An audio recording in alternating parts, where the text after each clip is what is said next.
Good morning, everyone. No hat today. Couldn't find it. I'm sure I'll find it after this is done. But I am Graham, POC Gamer, and it is time for the Tuesday morning map stream. Something a little bit different today. But before we crack on, just want to say thank you very much to all the people who tune in to watch me. Please remember to like and subscribe, whether or not you're on Facebook, YouTube, or on Twitch. And thank you very much to my Coffee and Patreon supporters for helping make all this happen. And if you haven't considered supporting me, support me. It's all appreciated. Anyways, I am making a map of Venus today. For reasons. Don't worry about it. Suffice to say, I need a map of Venus. And so I'm going to do it in Inkarnate. And the easiest way to do this is through what we see here, finding an existing map. So I found this sketch map on ResearchGate. It was put together by a very cool scientist by the name of, I believe I still have it here, Vicky Hansen. She created this. It's super cool. And this is going to be the baseline that we start with for everything. So in order to make this work, we have to send it all the way down to the bottom. And what we are going to do is we're going to use various tools to bring this all together and create a nice map of Venus using what we have here. So come into here, go there, that one, make it smaller.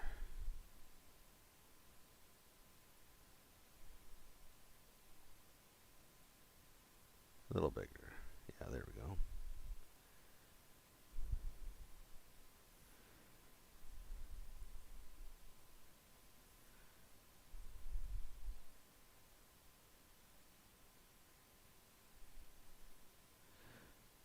Now I know some of you are thinking like, oh, what's he doing right now? Well, I'm adding terrain along this, and it's not going to look like I'm doing anything. But when I'm done, you'll see what's happened.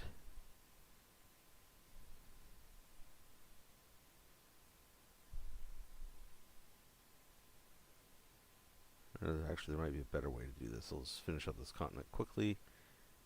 Do a little test here.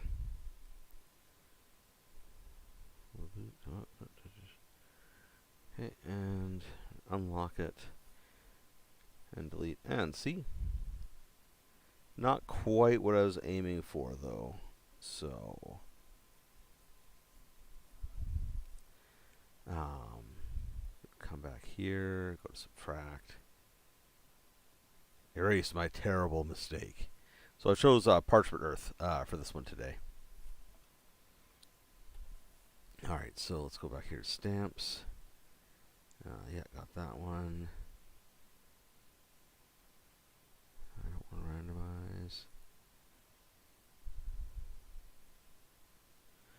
randomize. There's a way to set this as a background. How's it? Let's see your background. Here we go.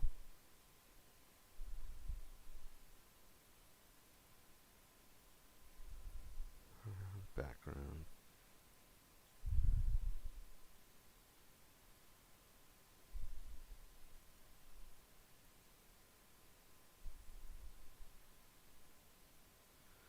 So, I'm going to drop the map there. Come to this.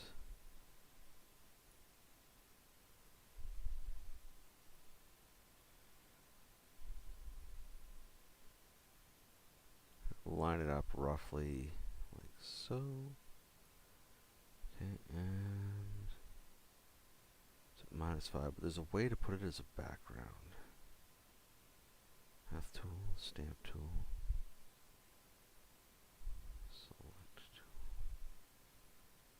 Here we go.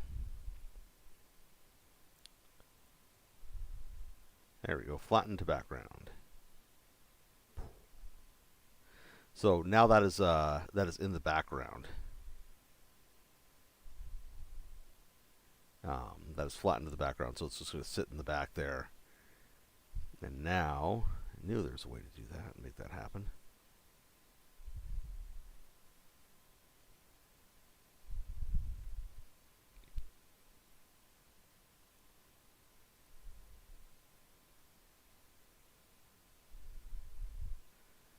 Now you can see now we're actually creating along top of it. So we're just going to trace out.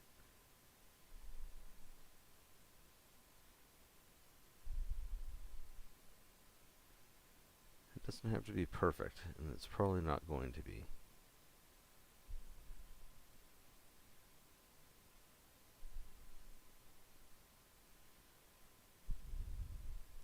Well, that could, reflect the effects of terraforming.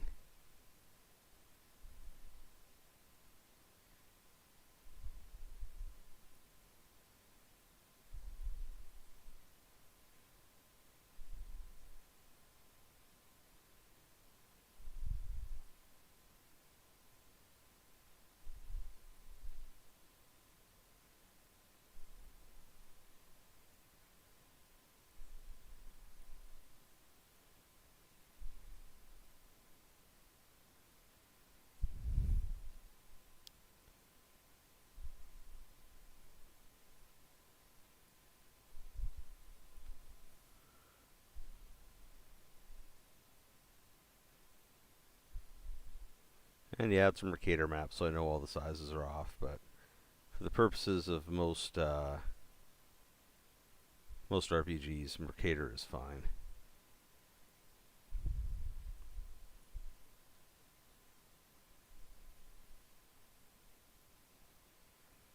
There we go. Hey, how's it going today?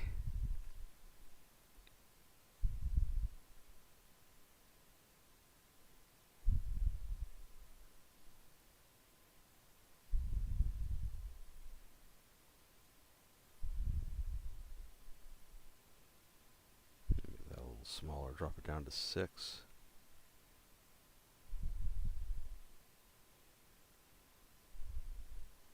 So this is a great technique to use if you're using Inkarnate to, say, for example, you're creating a real world map or a map based on a real world location. This is a really great way to be able to have not a lot, but at least some topographical fidelity. So basically, so that the idea being that your map's going to look like the area that it's supposed to.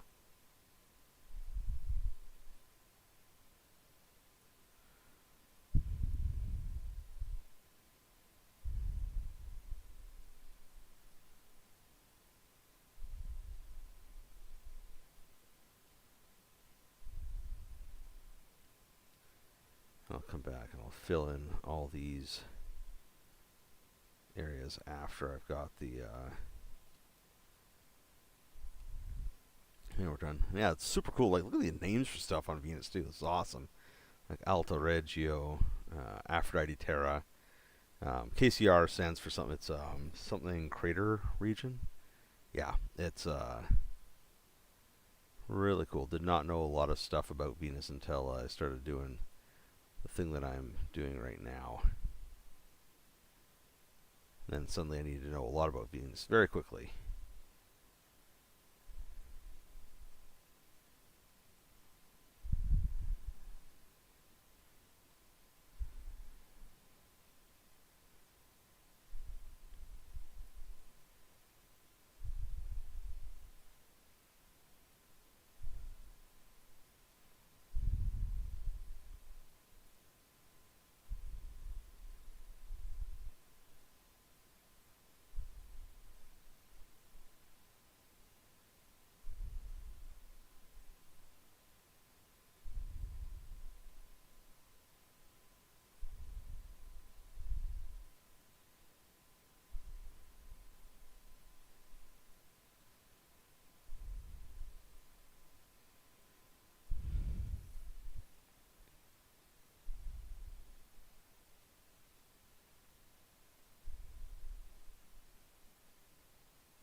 Big Bay there.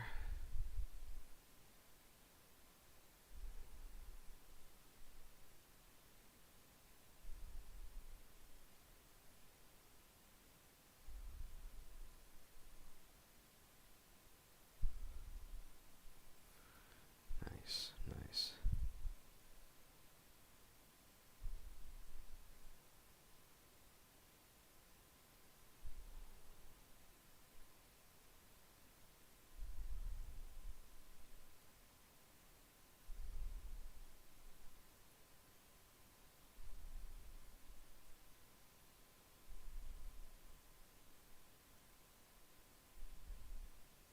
This is quite the little uh, blow up happening right now about that D&D Creators Summit, and made a TikTok the other day and talked about it briefly on Twitter as well about how people continuously underestimate wizards and their social media capacity. Not so much because they don't have any, but because we sort of fool ourselves based on their really bad reaction time to emergencies and bad events. Failing to take into account that Wizards isn't a small organization. Like, they're a fairly big corporation that's owned by another big corporation. So whenever disasters happen, it's not like a smaller, more agile company where you can have responses going out immediately. Instead, they have to go through processes. There's meetings, planning sessions, trying to figure out what went wrong, messaging, whether or not they think they can survive without messaging, or if they need to, like all sorts of stuff. Like, it's an involved process when you get large organizations like that trying to respond to things, and it makes people ignore how smart they've been about developing their influencer um, culture, because Wizards has done an outstanding job at that. Like, they are top of the line. Like, they utilize their influencers to a degree that nobody else does, to generate interest, sales, get information out about stuff, like all sorts of things. And so many other groups are falling behind because, and like I said on TikTok the other day, I firmly believe that it's in part the fault of people from like my generation and like the younger boomers who are still involved in the industry, that we don't really think ahead um, about new technologies and how we can leverage them particularly well. Like, we're great at using old technologies. We're great at basically thinking within the box. But when we're presented with something new, like social media influencers, as somebody pointed out in one of the TikTok comments, and I'm going to talk about it again on TikTok because it's a good comment and it deserves a reply, was that they've seen people reject the title of being an influencer. And they asked me if I thought that impacted things, and I think it absolutely does, because what's happening is we're seeing a group just react badly to changing conditions. And what I mean by that is that anytime new jobs and new ways of interacting with media develop, there's always backlash against it. Like, people don't want things to change. They want it to be the way it was before because that's how we were familiar with it. And also, being an influencer isn't real work. Sort of attitudes come into play. That really weird judgment of what's real work versus what isn't real work. And you combine on that the negative media depictions of like influencers and people, clout chasing and all that sort of stuff, and it all sort of like balls up to really slow things down, especially for groups that haven't really engaged with their influencers, nascent or or otherwise. And so we end up with a situation like we sort of have right now where uh, Wizards is just, you know, beating the brakes off of everybody else because, ironically, they've been more honest with themselves and their fandom's been more honest with themselves than a lot of other fandoms are. And they've embraced um, the whole influencer thing to a degree that other groups haven't. And it shows because they're the ones who are reaping the benefits of it. They're getting that free advertising. They're getting the that free hype for their products. People are always excited when a new D&D product releases. Doesn't matter how shoddy it is or how bodged together or anything else like that. It's a new D&D product. A bunch of people are going to be talking about it, and it works. And so I think that we sort of need to collectively get over this weird anti-influencer thing, because with social media, there's always been influencers. There always has been. It's just before they were more niche and I think more local. Like, you didn't find a lot of the international aspects in the past that you do now. But with like that understood, like, we need to get with the program and realize that, yeah, you know what, influencers are here to stay. They play a vital part in the gaming ecosystem now, especially for like getting people interested in games and stuff like that, and that you can't ignore them just because you don't happen to like or approve of, what influencers are and what they do. It's kind of like if there's rebates for, let's see if I can erase this thing. I don't think you can, yeah. Yeah, I could turn the background off, but I'm going to need it back on in a moment. Okay, so, now we're going to come in, we're going to paint our background and select the fill.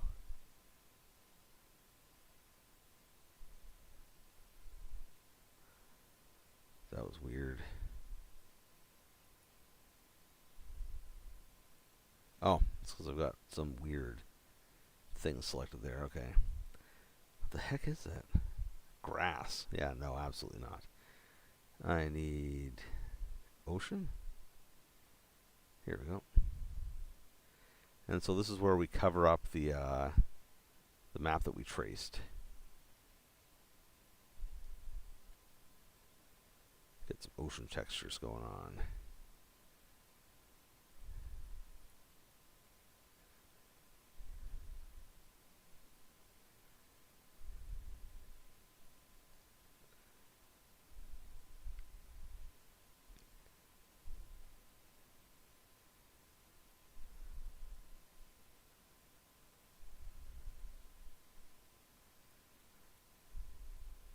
There we go.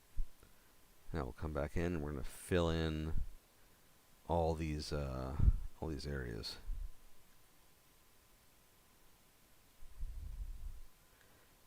Anyways, yeah, but it's really been interesting watching the reactions to things. Like missteps were taken, like Run DMG, who's usually pretty switched on, sort of stepped in it the other day when he commented, and not necessarily incorrectly, that the summit isn't going to provide unbiased information. And that's true. It's probably not going to, because it's not intended to. I mean, Wizards has worked very hard to create the influencer environment that they're enjoying right now, and they did not create it for criticism. Like, if you note, like, who's going, there's not a lot of people who are openly critical of Dungeons and Dragons who are going to it. So, yeah, but that doesn't mean that you're not going to get news about what's going on. You just need to recognize the bias that it's coming from. But they were a little insensitive about how they presented it and caused some problems. So you need to think about that sort of stuff before you say it, obviously. But yeah, I just find it really interesting that people are getting so bent out of shape about this. When in reality, this is something that they've been moving towards for years. I mean, it started with D&D Live. Like, that was something that I was invited to back in the day. Like, I went to D&D Live 2019. It's my first big sort of con event ever, because I live in the interior of BC, and everything is far away and expensive to travel to. So, but yeah, like, I was invited to D&D Live 2019, and that was very much an influencer event. And yeah, sure, it was open. People could buy tickets and stuff like that. So a lot of regular people, like non-influencers, just fans and stuff, were there. But there was a ton of fans there. Sorry, not a ton of fans. Well, there was a ton of fans. There's a ton of influencers there, and part of the whole thing was a lot of was giving influencers access to stuff for content. I mean, like, there's one individual, like, they were doing like full on interviews with people, because that was the content they were gathering up. There's lots of people encountering each other for the first time, which is always fun and stuff like that. So I mean, like, it was an influencer event, and it's just sort of growing, and people are freaking out, I think, a little bit, because they didn't realize how much, I think, the whole thing was growing. Pardon me, or the reach of influencers. Because I mean,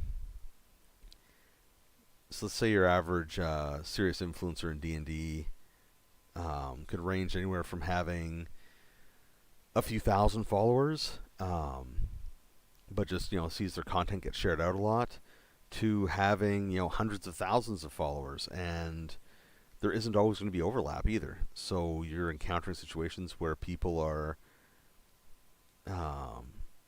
getting more effective outreach than Wizards does. And that was something I did bring up on the TikTok video, was that if you look at Wizards social media, it's boring. It's boring as hell. Like, it's just announcements, dates and times, and that's really about it. It is super corporate, for lack of a better term. Like, it is breaking precisely zero new ground, and people follow D&D, I think, or follow like D&D Wizards more because it's something to follow than because they enjoy reading very dull press release, or manufactured content. And they don't do any sort of content. They don't sort of try to get people too excited about stuff. They're just like, hey, this is releasing on this date, blah blah blah, and they let their influencers take over the rest, because they know that they've learned that people, especially the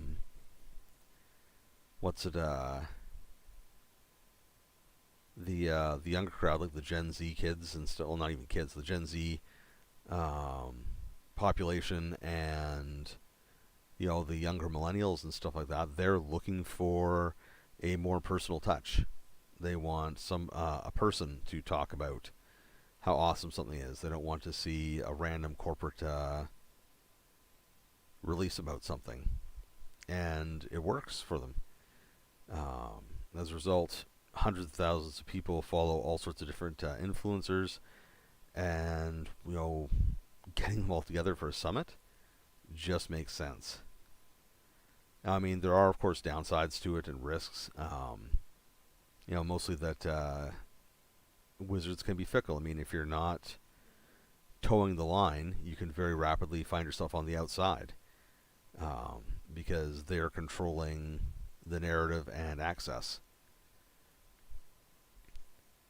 So the power dynamic has to be recognized there. I've made a lot of changes. How many changes have I made? Oh yeah, 254. Yeah, definitely time to hit that save button. Um, Venus world map. There we go.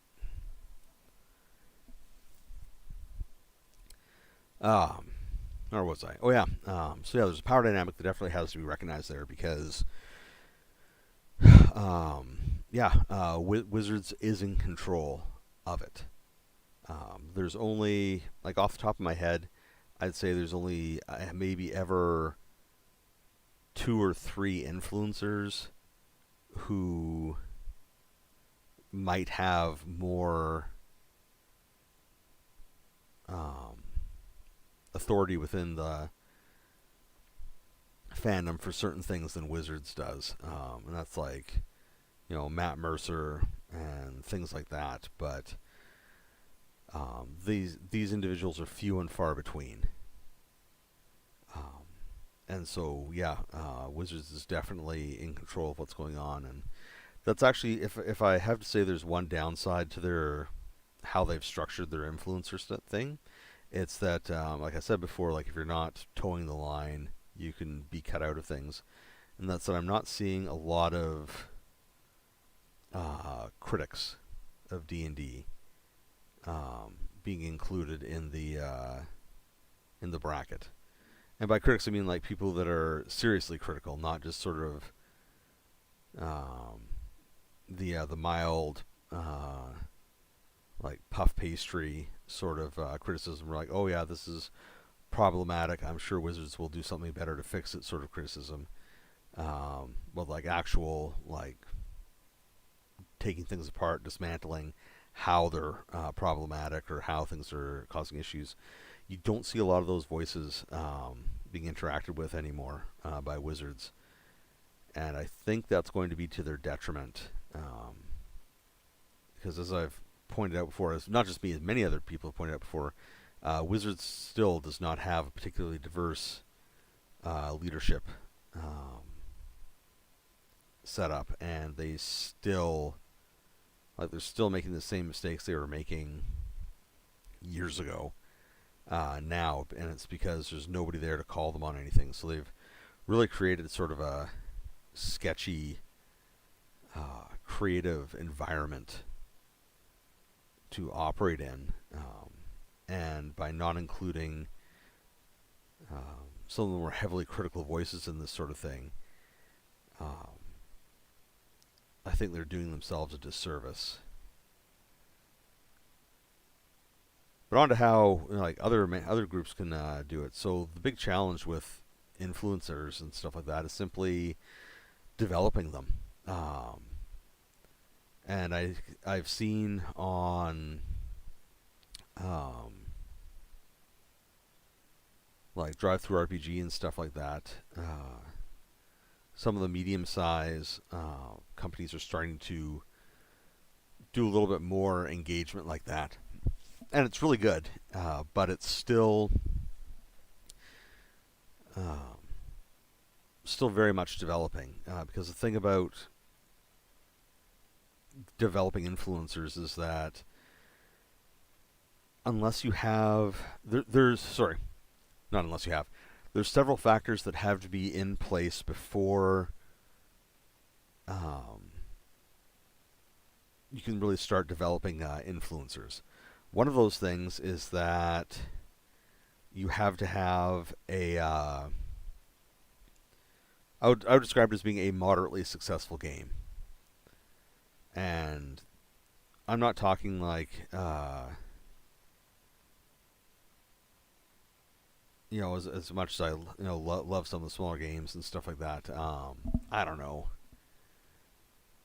Sorry, I'm just looking at my game shelf here.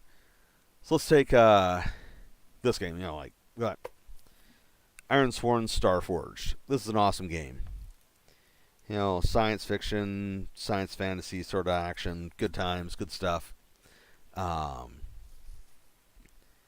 It's a good game, but it's not super popular. Like it doesn't have a really big fan base as of yet. So there has to be a fan base in place. Then, in addition to the fan base being in place, there has to be a community content program or something similar that is accessible and that allows members of the fan base to put their own stuff out there and have a chance at making a little bit of money from it. And that's a key factor right there, is that you'll always, like, almost any game out there will have fans and will generate fan content. But if you don't have a community content or open license or something else like that in place, it's just going to sort of stall out at a very low level, because ultimately the people that would become influencers, the people that would develop all that sort of stuff, will either have to be like independently wealthy so they can put out free stuff for your game under whatever thing you have, and just be able to afford to live on not doing that, or they have to be able to, at least have some sort of financial benefit from it. So that needs to be in place. The next thing that needs to be there is a decent social media presence. So basically you need to be active on social media, and not just social media, but multimedia. So for example, sure, you may not have live plays or actual plays of your game and stuff like that, but having videos out on YouTube about how to make characters, how mechanics work, all that sort of thing, that's a huge help to help start developing these sorts of things, because all of that starts helping develop your fan base. Other things you can do, just like a regular release schedule, not just regular, a predictable release schedule.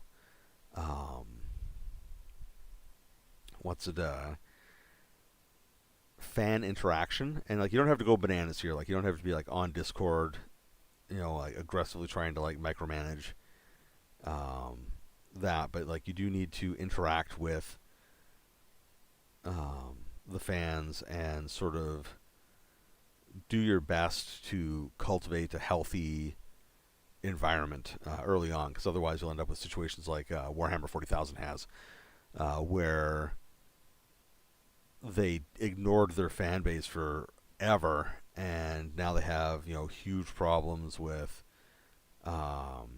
like alt-right and worse groups within the fandom.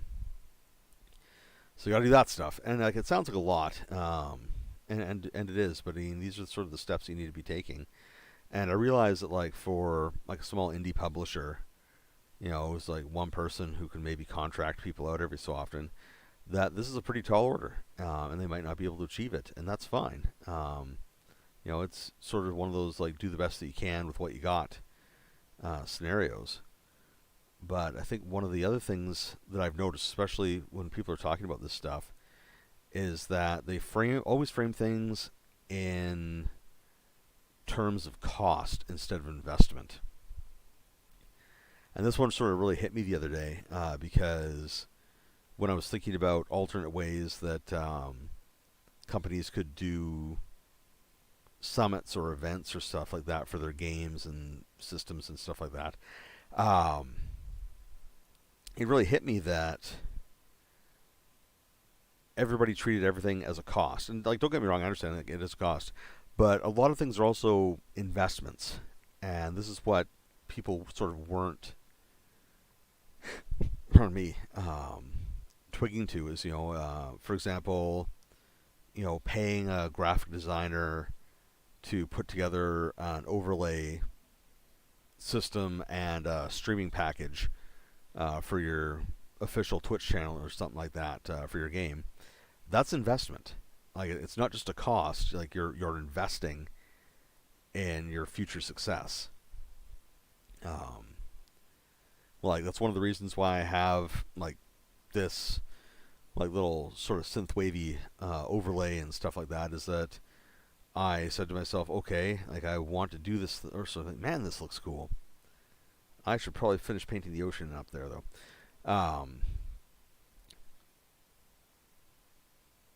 The There we go. Yeah, it's looking good. Yeah, so it's gonna fit to the screen. Man, Venus looks cool. Hit the save button. It's an investment. Like it caught like this particular one. I got it from a Nerd or Die, and cost me like $25 American or something like that for like this prefabricated thing. But like, obviously, you could pay someone to make one specifically for your company or what you're doing, and that'd be awesome. Like two thumbs up. Like good times.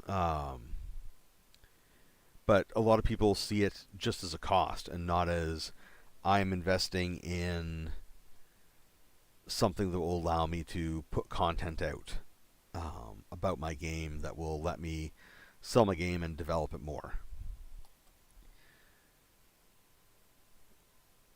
Because like one of the big things that I took away, oh there it is. I knew there was one little island left. One of the big things I took away from um, the lockdown phase of the pandemic was that we had options, really good options. Let's see here. What do we got for mountains?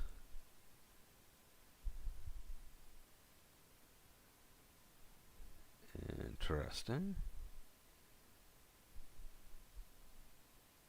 Oh, got craters too. Nice. That's a touch big. Anyways, um,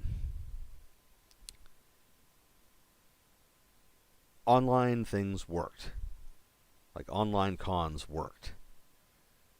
Yes, it's absolutely true that people love the face to face, seeing all the cosplay, all that sort of stuff.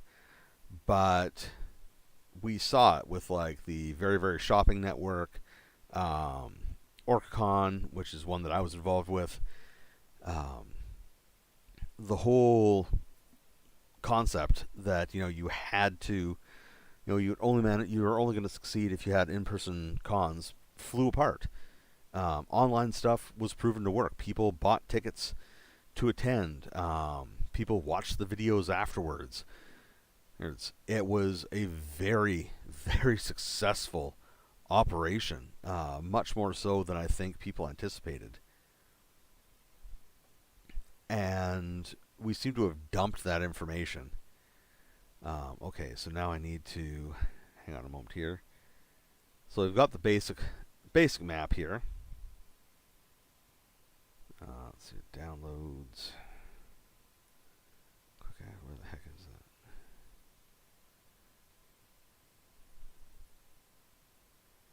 Malvadi. Yeah, Malvadi.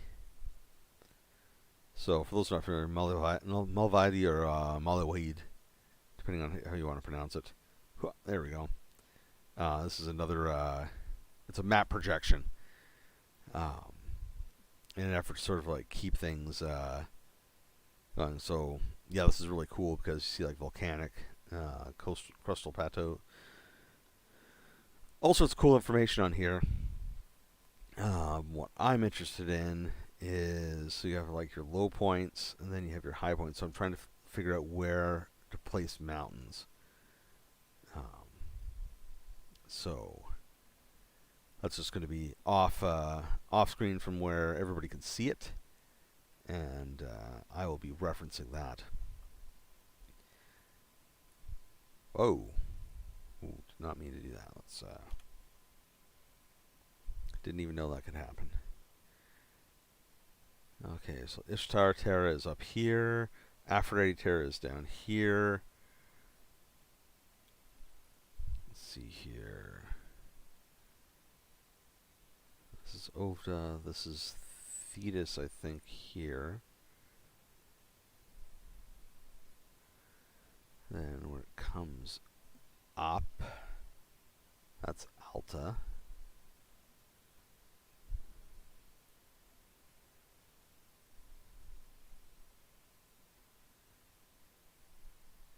That's challenging. And I think this is beta. Anyways, that'll come down. That'll be the naming process that'll be happening afterwards.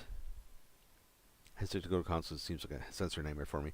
Yeah, it is. Like I'm, insofar as I am aware, I don't believe that I'm neurodivergent, although I've never had it looked into, and probably they'd probably find something if I did. Um, it is very much a sensory overload situation. Lots of people, lots of movement, lots of things happening. OrcaCon is the largest con that I've been to because again, like I live in the interior of BC and there's not, and getting anywhere is expensive. So OrcaCon's the biggest one that that I've been to, and like it was not giant. Like it was definitely no Dragon Con or Comic Con or like San Diego Comic Con or anything like that. But it was still a lot of people. And they did their best to like mitigate things. Like somewhere around here, I've got some little buttons and stuff. Like they, as you went up and registered and stuff, and got your passes and everything else like that. You could select buttons that would tell people, like, yeah, come over and talk to me. Like, no, I need space, or no, please leave me alone. So it was really cool. Like they really embraced helping people communicate out how approachable they were, and that was really cool. But obviously, not all cons do that. And yeah, at the end of every day, I was absolutely knackered. Like I was exhausted. Okay, let's paint the Earth a different color. Earth. Paint the Venus. Foreground. Open catalog.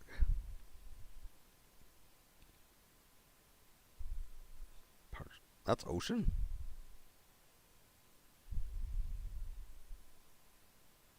Oh, I painted the ocean political blue. That's awesome.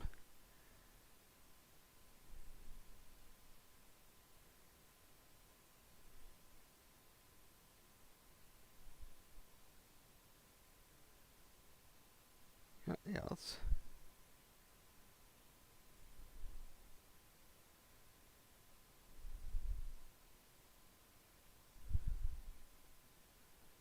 There we go. Yeah.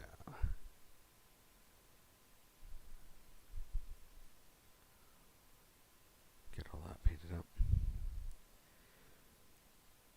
But as I was saying, like online stuff works, and so investing in a investing in a catalog. What color should Venusian Oceans be? Like, I think that one's a little too light. That one's too dark. Maybe like one of these ones. Ocean 3 or Ocean 2? Or sorry, Ocean 3 or Ocean 4? That's gray. That's political. Hmm.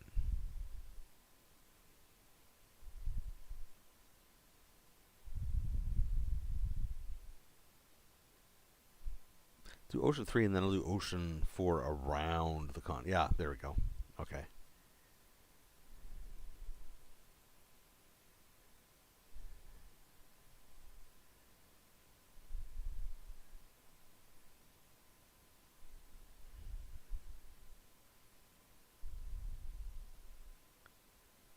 There we go. And then come back in here. Open catalog. Squiggle.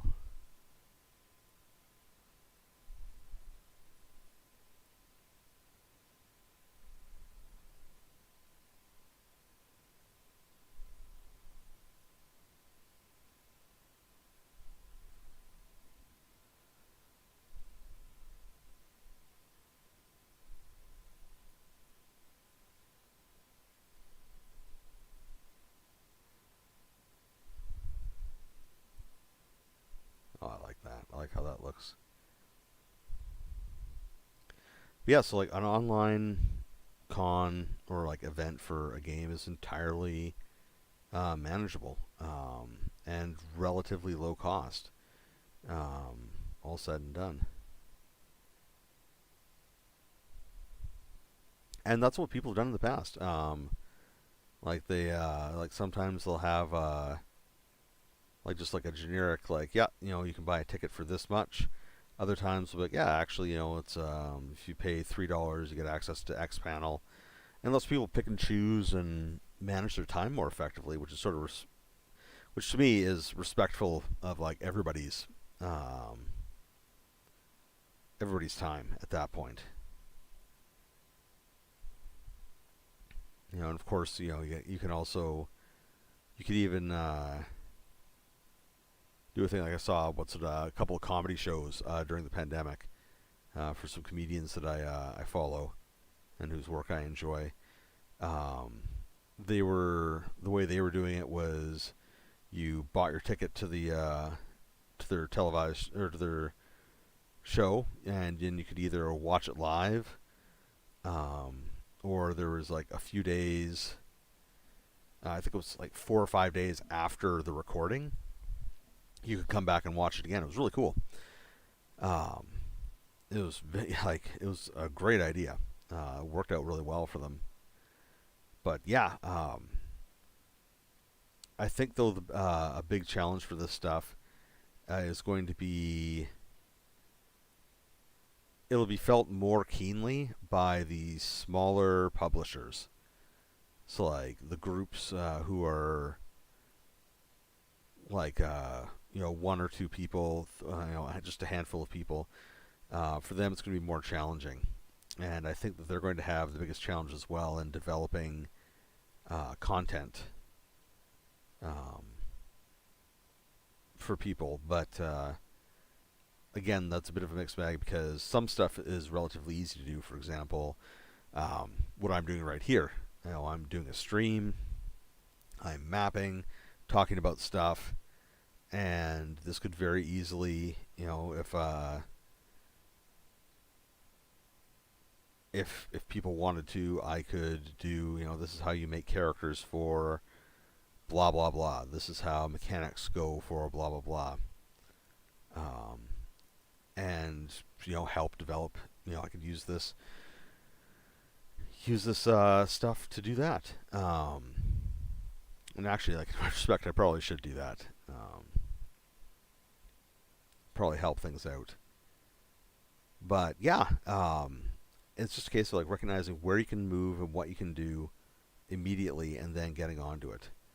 Um, and so I think that even if you're looking at a scenario where you cannot afford, for reasons of like time and money, to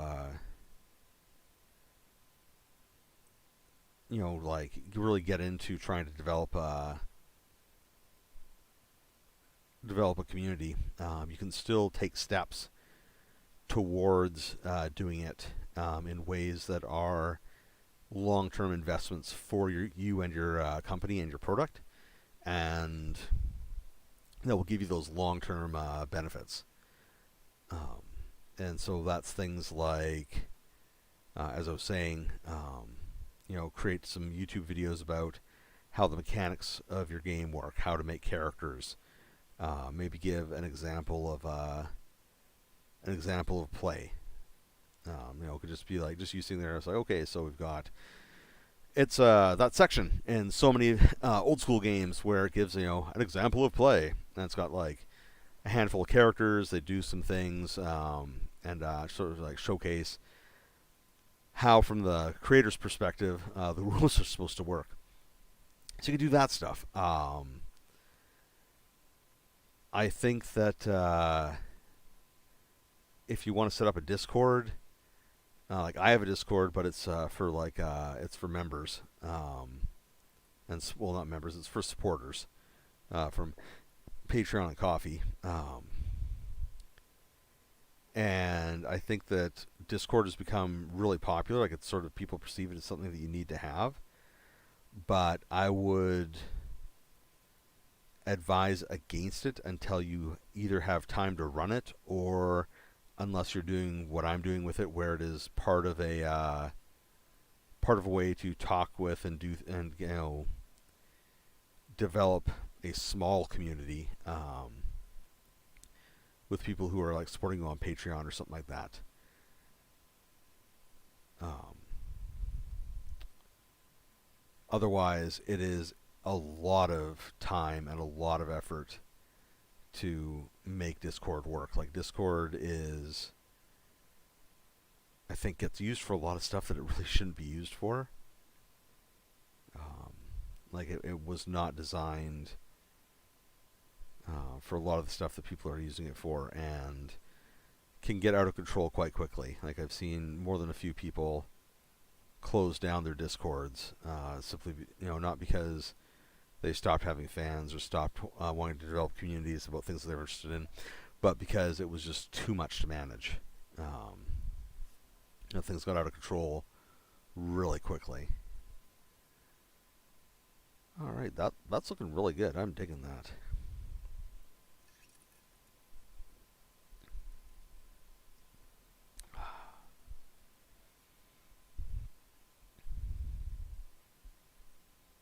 Hit that save button again. All right.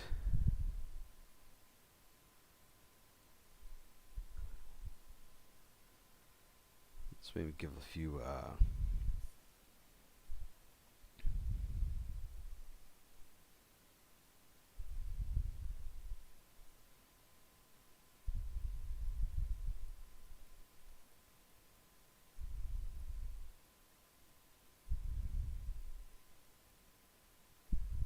use the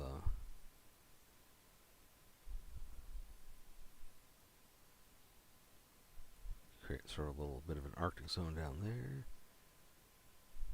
Create a bit of one up here as well.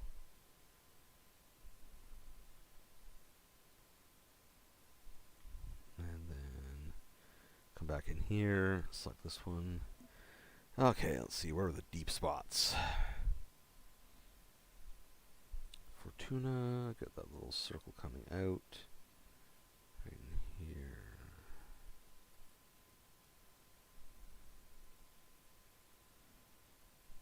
That's a deep spot, there's another one up here.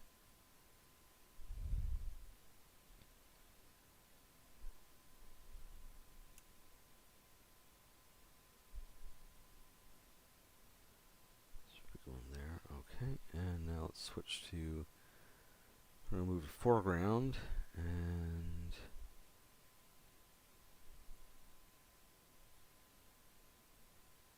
move to this one, and then I'll use that other one later. Alright, so where's everything? So this is a raised area here. Oh, foreground, there we go.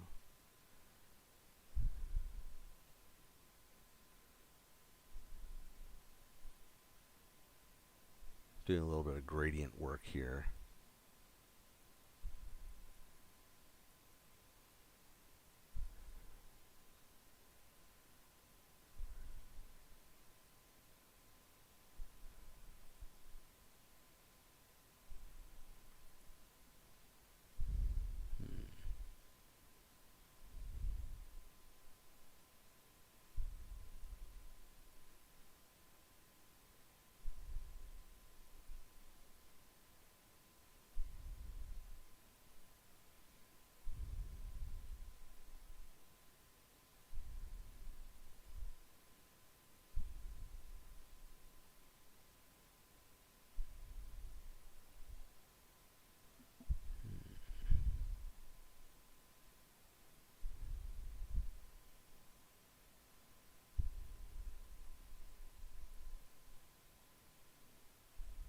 See, this one's called Bell. That's fun.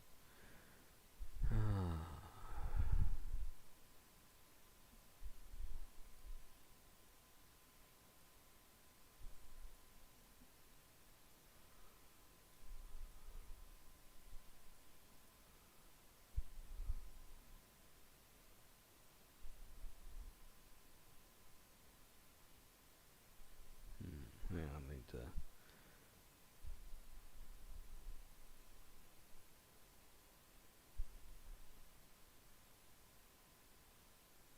that's Latiterra down here.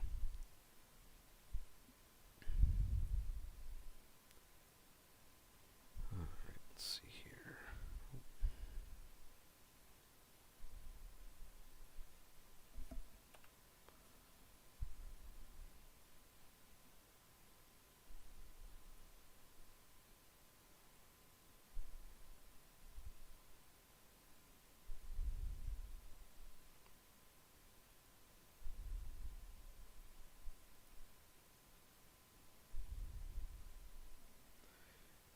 Okay, let's see here.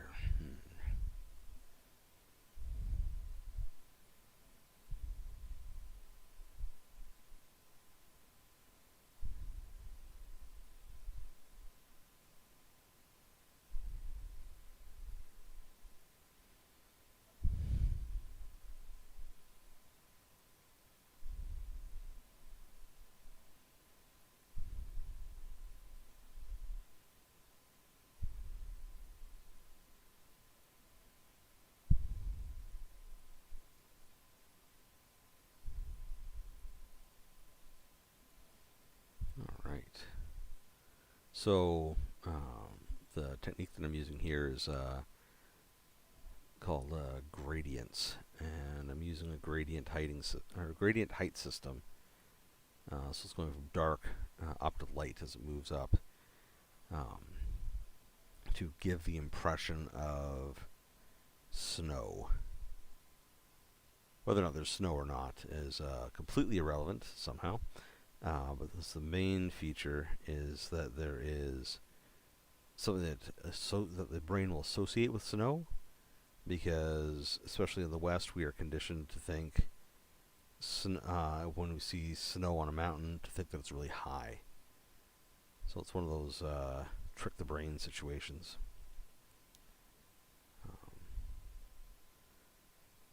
But yeah, what were we talking about? Oh yeah, things you can do to develop influencers. Yeah, that's challenging.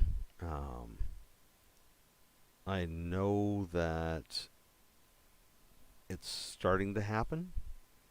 You're starting to see it with the community content programs, starting to get featured community content from like Savage Worlds, Pathfinder, even Genesis.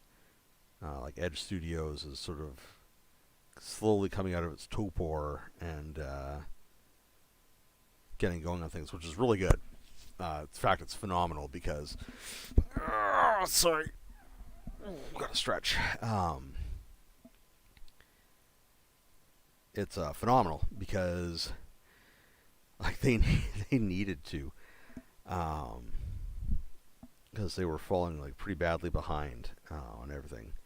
And if you're not tracking, Edge Studios is the new Fantasy Flight Games.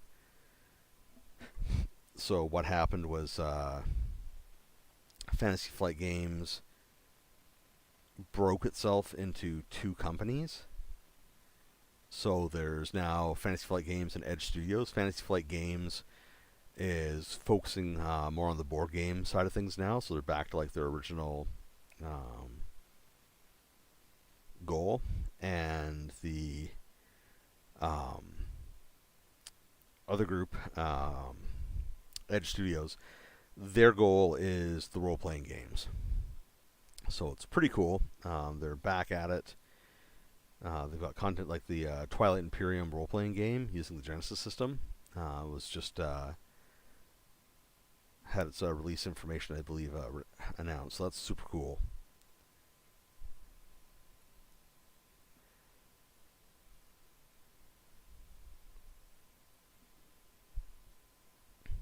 Okay. So I think that's about as much of that. So now I need to switch to the next color.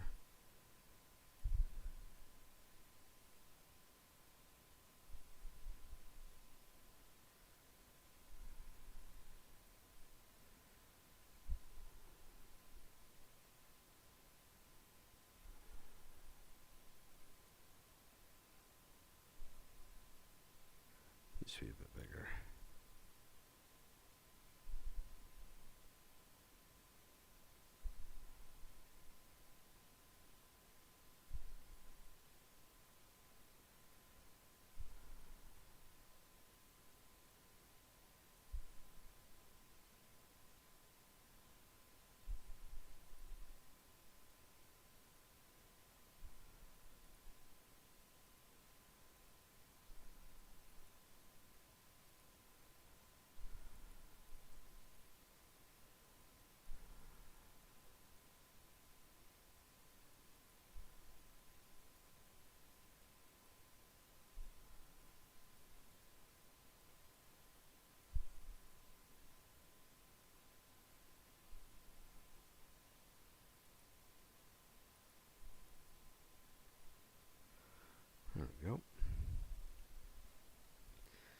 Venus is looking pretty good. Alright, so let's see what stamps we have. Let's text.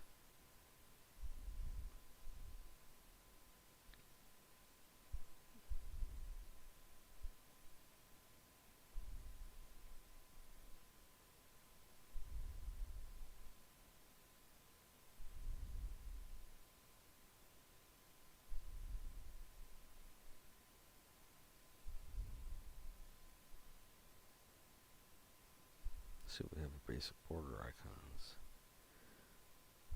Okay, that is some choices were made there. Let's see what we have for geometric icons.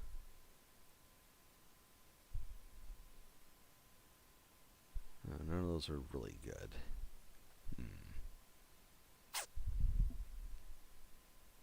Alright, we got this.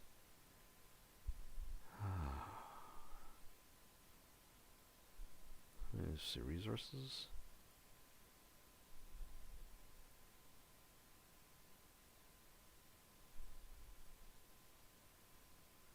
Yeah, the color is just too close.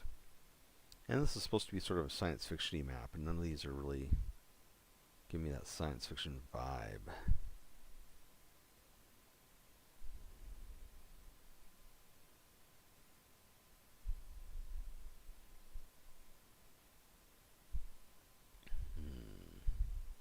These are some things I made up. See how they look on here. Right idea, a little too much. Okay, so I think what I'm going to have to do is I'm going to have to develop some symbols on Canva, then import them on here.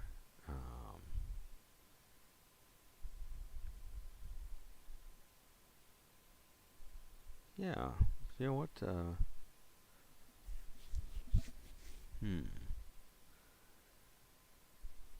Let's try something. So I'm going to save this.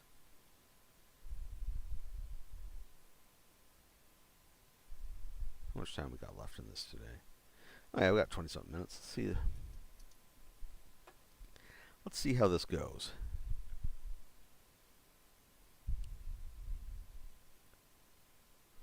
Export as an image, HD. Oh, before I hit that button, I need to write out that size. 4096 by 2304. All right, save image.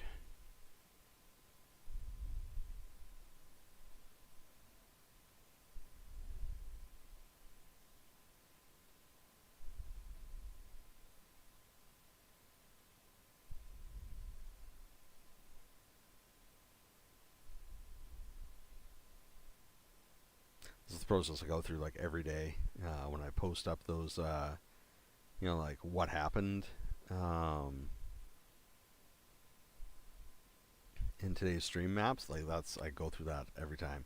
Okay, I will be right back. I'm just going to switch some stuff around. Hang on. Yeah, give me like 3 minutes.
Ah, I've just been talking to myself for no.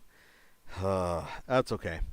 Anyways, all I've been doing is just mumbling to myself about how I forgot the. You can see all the little pits that are left over. So if I zoom in, it's really good. You can see where I missed little bits, but that's okay because Venus is supposed to be hit by. Venus has taken a lot of hits from asteroids over the years. All right. So what I need to do is I need to. So that framework is okay there. And we're going to. I need something that looks like a screen. Let's see all.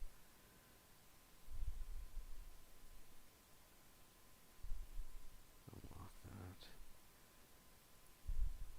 So sometimes it's handy to create a spare page for a project because you can drag stuff down onto it and keep it.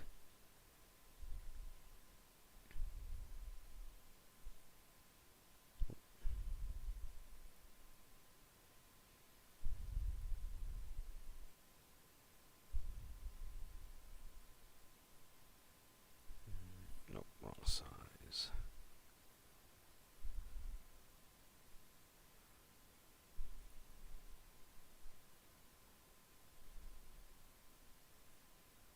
See if that was longer, that would actually work out.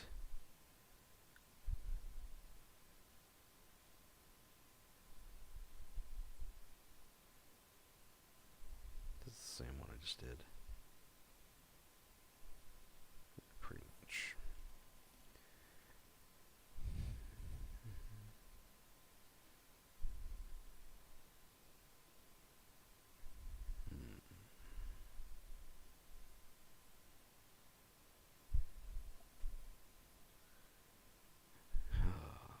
Part of map making that nobody ever really wants to see.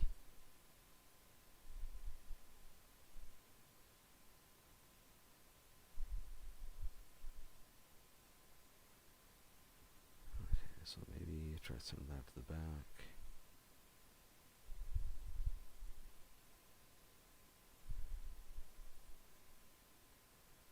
No, it's just not the right